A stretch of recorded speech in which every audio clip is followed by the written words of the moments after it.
في ليلة القدر وما أدراك ما ليلة القدر ليلة القدر خير من ألف شهر تنزل الملائكة والروح فيها بإذن ربهم من كل أمر سلام هي حتى مطلع الفجر صدق الله العظيم غافر ذنب بني بسر أسامة مددي ابن مددي کعبہ امام مددی انتظار کرم تستمن عینی دا اے خدا جو خدا بیم خدا دا مددی بگرداب غلا افتاد کشتی ضعیفا و شکستہ رات کشتی بہر کے خواجہ عثمان ہارون مدد کن یا ولی الدین چشتی مدد کن یا ولی الدین چشتی مدد کن یا ولی الدین چشتی. آئیے انتہائی احترام و عقیدت کے ساتھ اپنے اور ساری کائنات کی مرکز عقیدت دانائے سبل مولائے کل ختم رسول خسرو خوباں سیاح لامکاں وجہ کن فکاں در اللہ المکنون سر اللہ المخزون عالم ما کان و ما یکون آب و دل انبیاء جان و دل اصفیاء مطلع ہر سعادت مقطع ہر سیادت خلاصہ کائنات فخر موجودات حضور احمد مجتبی محمد مصطفیٰ ارواحنا فدا صلی اللہ تعالی علیہ وآلہ وصحبہ وبارک وسلم کی بارگاہ بے کس پناہ میں میرے ساتھ مل کر پڑھے الصلاۃ والسلام علیکہ یا رسول اللہ الصلاۃ والسلام علیکہ یا نبی اللہ الصلاۃ والسلام علیکہ یا حبیب اللہ وعلی آلک واصحابک یا نور اللہ صلی اللہ تعالی علیہ وسلم۔ لیلۃ القدر میں مطلع فجر حق مانگ کی استقامت پہ لاکھوں سلام۔ آج ایک مرتبہ پھر ہم لوگ برادر عزیز جناب سید شہید صاحب کی وساطت سے ان کے مکان پر ہم لوگ حضور اکرم صلی اللہ علیہ وآلہ وسلم کے ذکر کی محفل میں موجود ہیں۔ ماشاءاللہ بہت خوبصورت کلام ہمارے برادر طریقت جناب شبیر برکاتی صاحب نے ہمیں سنایا۔ دل یہ چاہ رہا تھا کہ ہم سب جو ہے وہ مزید سنتے رہیں، لیکن وقت کی قلت، تھوڑی دیر میں آپ سے کچھ گفتگو کا شرف حاصل کرنا چاہتا ہوں۔ آج کا جو دن گزرا وہ 20 اپریل کا دن تھا۔ عیسوی تاریخ کے حساب سے 20 اپریل حضور اکرم صلی اللہ علیہ وآلہ وسلم کی ولادت کی تاریخ ہے۔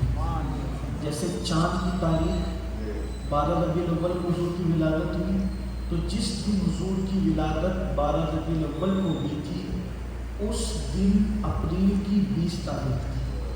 تو انگریزی تاریخ کے حساب سے آج کا دن حضور کی میلاد کا دن گزرا، اور اب جو شب لگی ہے یہاں کے حساب سے وہ ہے 20 رمضان المبارک، یعنی کہ یہ فتح مکہ کی تاریخ۔ کتنی نسبتیں ہیں برکت والی الحمدللہ۔ اور اب رمضان شریف کا آخری عشرہ شروع ہونے جا رہا ہے۔ پہلا اور دوسرا عشرہ گزر گیا۔ رمضان المبارک کا پہلا عشرہ رحمت، دوسرا عشرہ مغفرت اور تیسرا عشرہ جہنم سے آزادی کا عشرہ ہے۔ رمضان المبارک کی عظمت، اہمیت اور برکت اگر لوگوں کو پتہ چل جائے تو اللہ کے رسول علیہ السلام فرماتے ہیں کہ لوگ تمنا کریں کہ کاش پورے سال کو رمضان بنا دیا جائے۔ رمضان المبارک کا حال یہ ہے کہ جہنم کے دروازے بند ہوتے ہیں، رحمت کے دروازے کھول دیے جاتے ہیں، نفل کا ثواب فرض کے برابر اور فرض کا ثواب 70 فرائض کے برابر کر دیا جاتا ہے۔ روزے دار جب روزہ رکھتا ہے تو وہ جو کپڑے پہنتا ہے اس کے کپڑے اس کے لیے مغفرت کی دعا کرتے ہیں، وہ جو جوتے پہنتا ہے وہ جوتے اس کے لیے مغفرت کی دعا کرتے ہیں، وہ جو بستر پہ سوتا ہے وہ بستر اس کے لیے مغفرت کی دعا کرتا ہے۔ جب وہ سحری کھاتا ہے تو فرشتے اس پر درود نازل کرتے ہیں، جب وہ افطار کے وقت وہ دعا کرتا ہے تو 70,000 فرشتے اس کی دعاؤں پر آمین کہتے ہیں۔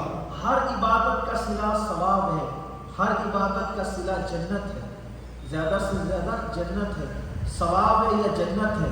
لیکن میرے اللہ نے فرمایا، حدیث قدسی ہے کہ روزہ میرے لیے ہے اور میں ہی اس کی جزا ہوں۔ اسی لیے میرے آقا علیہ السلام فرماتے روزے دار کو اللہ کا دیدار نصیب ہوگا۔ روزے دار کے لیے 2 خوشیاں ہیں، ایک تو افطار کے وقت کی خوشی اور ایک تو لقاء رحمان کے وقت کی خوشی۔ یقیناً آپ لوگ بڑے خوش نصیب ہیں، بڑے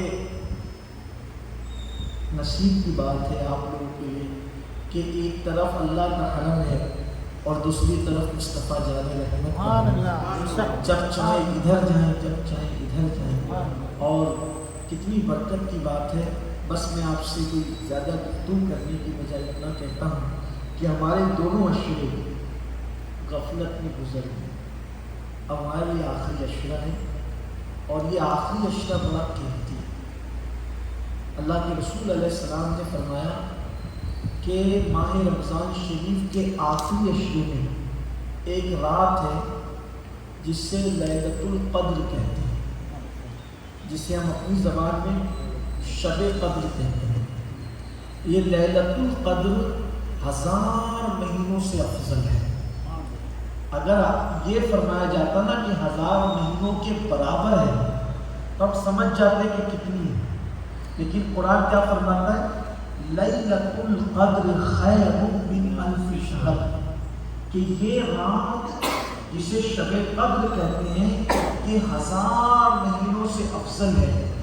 مطلب اس کے 1000 مہینوں کے اگر آپ جوڑیں تو 83 سال 4 مہینے بنتے ہیں۔ تو اگر قرآن یہ کہتا یا حدیث میں یہ آتا کہ یہ 1000 مہینوں کے برابر ہے تو ہم اندازہ لگا لیتے کہ کیا ہے، 83 سال 4 مہینوں کے برابر۔ لیکن یہ نہیں کہا کہ برابر ہے، بلکہ کیا فرمایا؟ خیر من الف شہر، یہ 1000 مہینوں سے بہتر ہے۔ اور کتنی بہتر ہے یہ اللہ جانتا ہے اور اس کے بتانے سے اس کے رسول جانتے ہیں۔ تو حدیث پاک میں آتا ہے کہ جو لیلۃ القدر میں عبادت کر لے تو اللہ اس کو 1000 مہینے سے زیادہ عبادت کرنے کا ثواب عطا فرماتا ہے۔ اس کا بیک گراؤنڈ یہ ہے جو میں نے حدیث کی، جو آپ کے سامنے سورہ پڑھی، اللہ فرماتا ہے اِنَّا أَنزَلْنَاهُ فِي لَيْلَةِ الْقَدْرِ، کہ ہم نے اس قرآن کو لیلۃ القدر میں نازل کیا۔ وَمَا أَدْرَاكَ مَا لَيْلَةُ الْقَدْرِ، تو تم نے کیا جانا یہ لیلۃ القدر کیا ہے؟ لیلۃ القدر خیر من الف شہر، کہ یہ تو 1000 مہینوں سے بہتر ہے۔ اور پھر کیا ہے؟ تنزل الملائکۃ والروح فیہا باذن ربہم من کل امر سلام، یہ شب قدر وہ ہے کہ جس میں جبریل علیہ السلام فرشتوں کے ساتھ زمین پر اترتے ہیں اور رات بھر وہ لوگوں کے لیے سلامتی نازل کرتے، سلامتی کی دعا کرتے ہیں۔ اور اللہ تبارک و تعالیٰ فرماتا ہے کہ صبح تک، فجر تک یہ سلسلہ دراز رہتا ہے۔ حدیث پاک میں آتا ہے اسے لیلۃ القدر کیوں کہتے ہیں؟ نمبر 1، لیلۃ القدر کہنے کی عربی میں قدر کہتے ہیں تنگ ہو جانا، شارٹ پڑ جانا، چھوٹے پڑ جانے کو قدر کہتے ہیں۔ تو اب اس کو لیلۃ القدر یعنی تنگی کی رات کیوں کہتے ہیں؟ شارٹ پڑنے کی، تنگی کی، کمی کی رات کیوں کہتے ہیں؟ تو تنگی کی رات اور کمی کی رات اس کو اس لیے کہتے ہیں کہ آسمان سے زمین پر اتنے فرشتے اترتے ہیں کہ زمین تنگ پڑ جاتی ہے فرشتوں کی تعداد کے سامنے۔ حدیث پاک میں آتا ہے کہ زمین پہ جتنے ذرات ہیں ان ذرات کی تعداد سے زیادہ زمین کے اوپر فرشتے نازل ہوتے ہیں، اور ان کے ساتھ جبریل علیہ السلام بھی آتے ہیں، اور جبریل علیہ السلام اور فرشتے ان لوگوں سے مصافحہ کرتے ہیں۔ کن سے مصافحہ کرتے ہیں؟ شب قدر، یہ فضیلت ہر رات کو نہیں صرف شب قدر ہے۔ جبریل اور فرشتے مصافحہ کرتے ہیں کن سے؟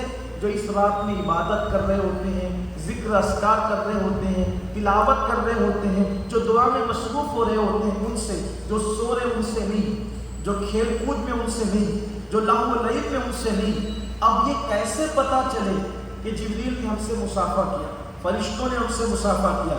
تو ہمارے صوفیاء کرام فرماتے ہیں جب عبادت کرتے وقت شب قدر میں انسان پر رقت طاری ہو جاتی ہے، سمجھ لو کہ فرشتے اور جبریل آپ سے اس وقت مصافحہ کرتے ہیں۔ وہ وقت دعا کی قبولیت کا وقت ہوتا ہے۔ حضرت ام المومنین سیدہ عائشہ صدیقہ نے پوچھا یا رسول اللہ صلی اللہ علیہ وآلہ وسلم، اگر مجھے شب قدر مل جائے تو میں کون سی دعا کروں؟ تو میرے آقا نے فرمایا جب تمہیں شب قدر مل جائے تو تم یہ دعا کرنا، اللہم انک عفو تحب العفو فاعف عنی، اے اللہ تجھے معاف کرنا بہت پسند ہے تو تو مجھے معاف فرما دے اور میں تیری بارگاہ کے اندر معافی کا سوال کرتی ہوں۔ میرے آقا صلی اللہ علیہ وآلہ وسلم کے دیوانوں، تو یہ دعا شب قدر کی خاص ہے۔ شب قدر رمضان شریف کے آخری عشرے میں ہوتی ہے، 21، 23، 25، 27 یا 29۔ اس میں ہمیں ڈھونڈنا ہے، آخری تاک راتوں میں ہمیں شب قدر ڈھونڈنا ہے کہ کس رات میں ہے، یہ کیوں ہے، متعین نہیں ہے۔ حالانکہ اس کی تقرری حضور کو بتا دی گئی۔ حضرت عبادہ ابن صامت رضی اللہ تعالیٰ کہتے ہیں اللہ کے رسول ہمارے درمیان آئے یہ بتانے کے لیے کہ شب قدر کس رات کو ہے۔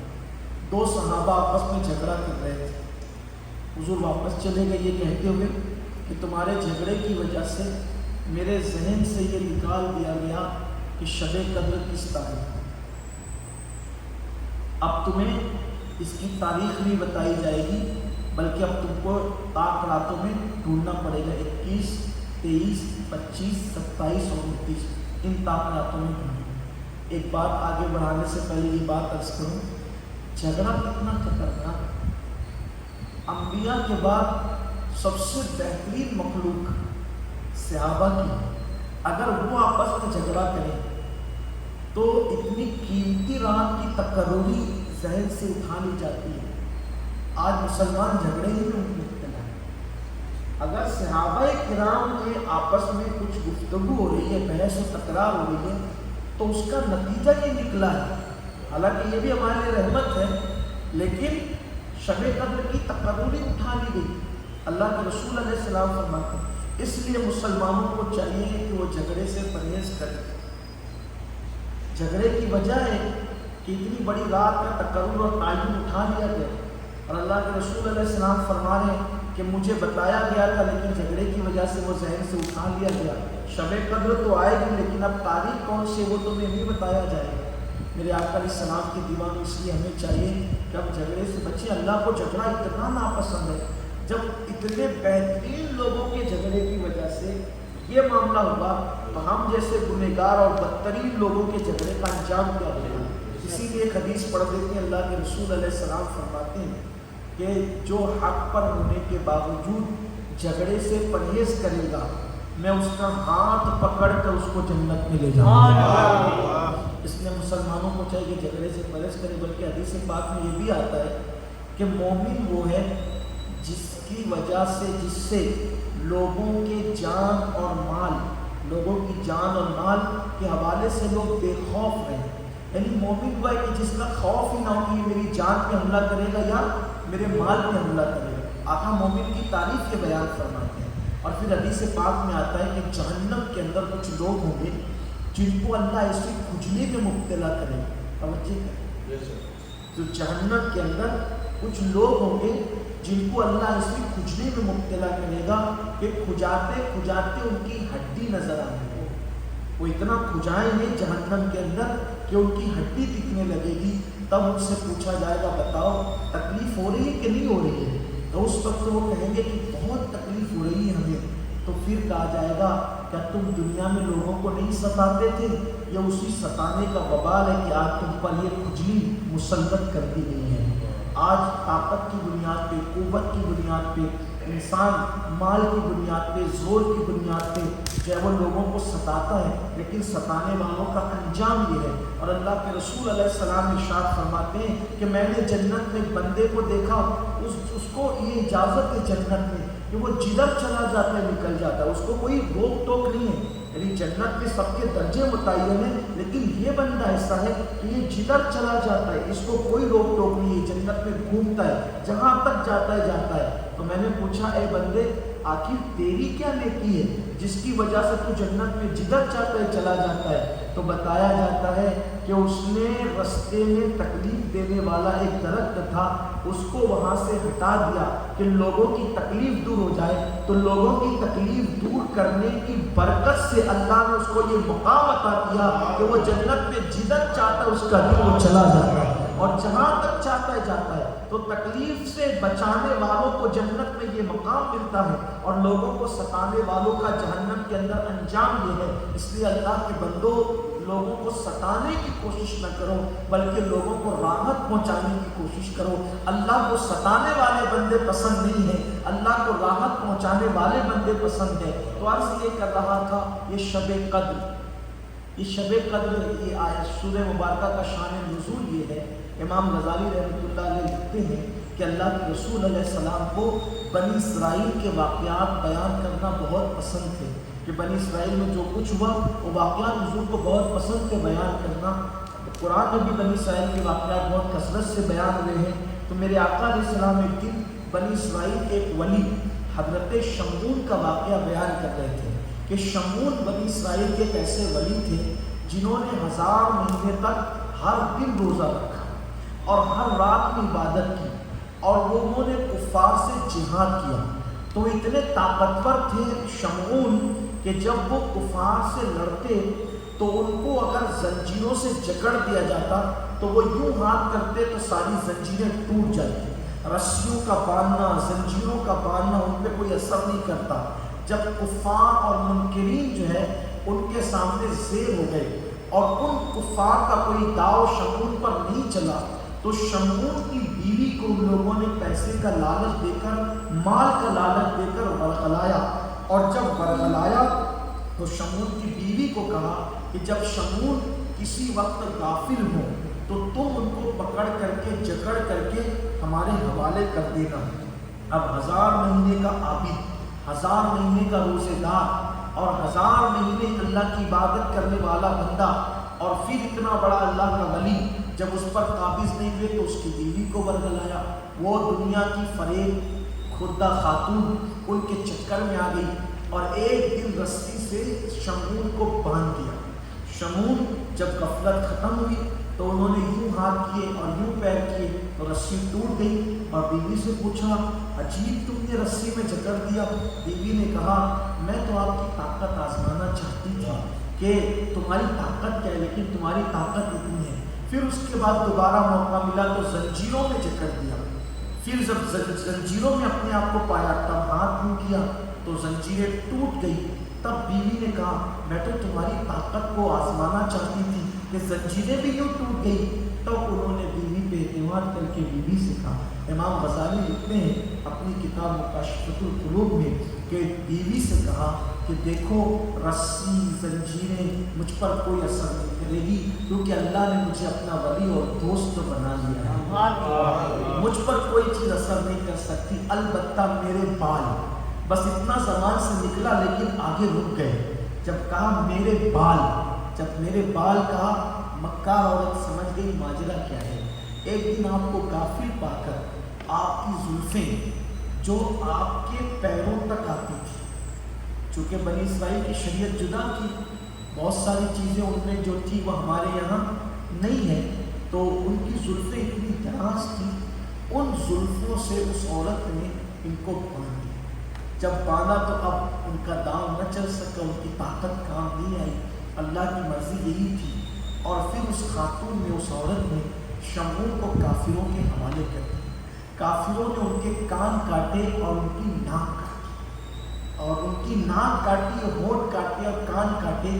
تو اس وقت تو شمعون نے اللہ سے کہا مولا اب مجھے بچا لے اور میرے اندر اتنی طاقت دے کہ میں اس کو بھی توڑ دوں اور میری ایک آنکھ سے یہ عمارت ان کافروں پہ گرا کر ان کو ہلاک کر دے. تو اللہ نے ان کی دعا سن لی اور ان کے کان کٹے تھے اور ہونٹ کٹے تھے اور ناک کٹی تھی اور پھر اللہ نے ان کو طاقت دی اور انہوں نے پھر وہ بالوں کی زنجیریں بھی توڑ دی اور عمارت گری. وہ سارے کافر ہلاک ہو گئے.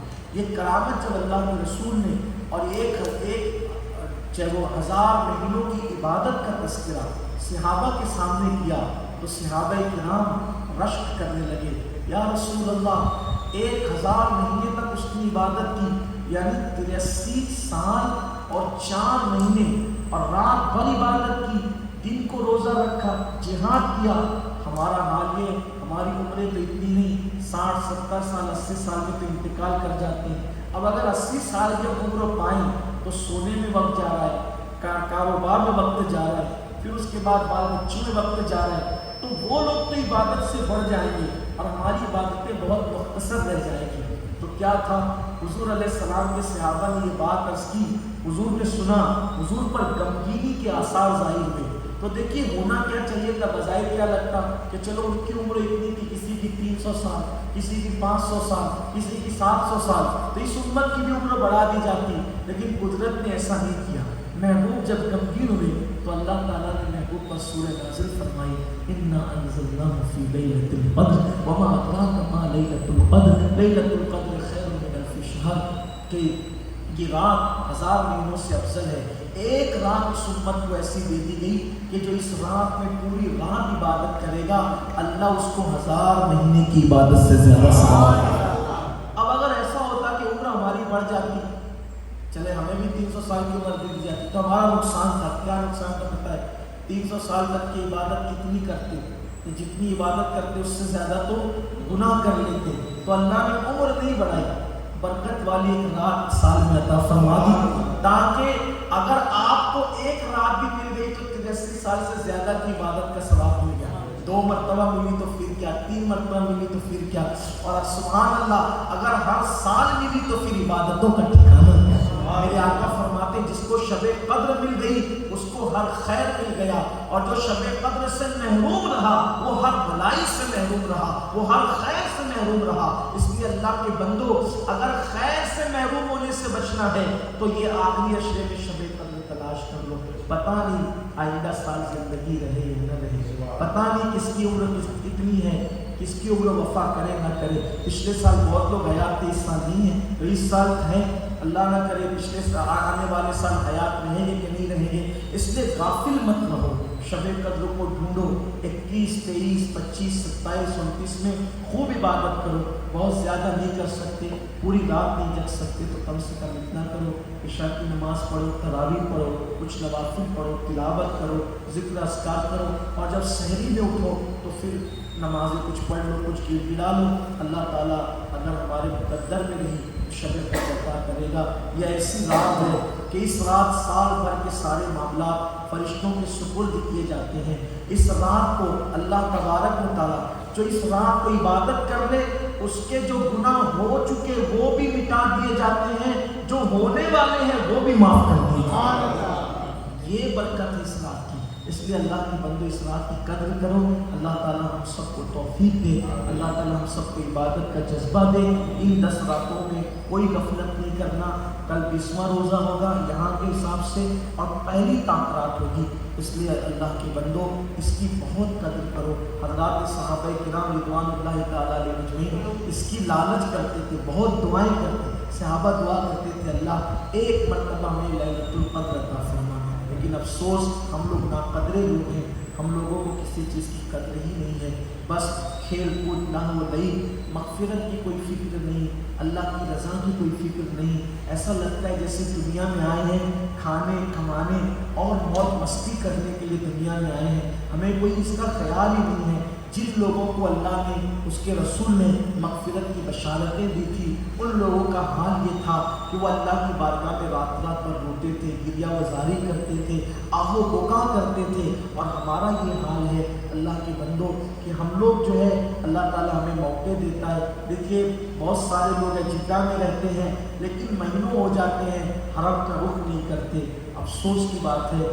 جو وہاں دور ہندوستان میں پڑے ہوئے ہیں وہ رو رہے ہیں، وہ رو رہے اللہ ایک مرتبہ ہمیں حرم دکھا دے، تیرے محبوب کا حرم دکھا دے، اور جو یہاں موجود ہیں ان لوگوں کو فکر ہی نہیں ہے۔ بلکہ کچھ لوگ ایسے بھی مکے میں مجھے ملے، مدینہ منورہ میں مجھے ملے کہ جو مکہ شریف اور مدینہ شریف میں ہمارے ہندوستان کے لوگ ہیں لیکن مہینوں ہو جاتے ہیں نہ وہ روضہ رسول پہ جا رہے ہیں نہ وہ حرم کعبہ میں جا رہے ہیں، ایسے لوگ سے بڑا محروم کوئی نہیں۔ اس لیے اللہ کے بندو اگر اللہ نے آپ کو وطن سے بے وطن کر کے یہاں پہنچایا ہے تو شاید یہ بے وطنی آپ کی خوش نصیبی ثابت ہو کہ آپ کا ایک روزہ آپ اگر اللہ کے حرم میں رکھتے ہیں تو 70 لاکھ روزے کے برابر ہے۔ ایک روزہ آپ اگر مکہ المکرمہ کے حرم میں رکھتے ہیں تو 70 لاکھ روزے کے برابر ہے۔ آپ کہیں گے وہ کیسے؟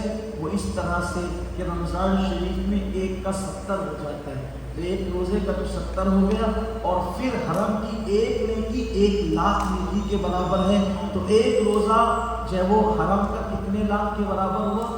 70 لاکھ کے برابر۔ اللہ کے بندوں لوگ ڈھونڈتے ہیں یہ موقع، اس لیے اور مدینہ منورہ میں 50,000 کے برابر، اس لیے کوشش کرو کہ پہنچو، اللہ کی عبادت کرو، اللہ تعالیٰ سب کو توفیق عطا فرمائے۔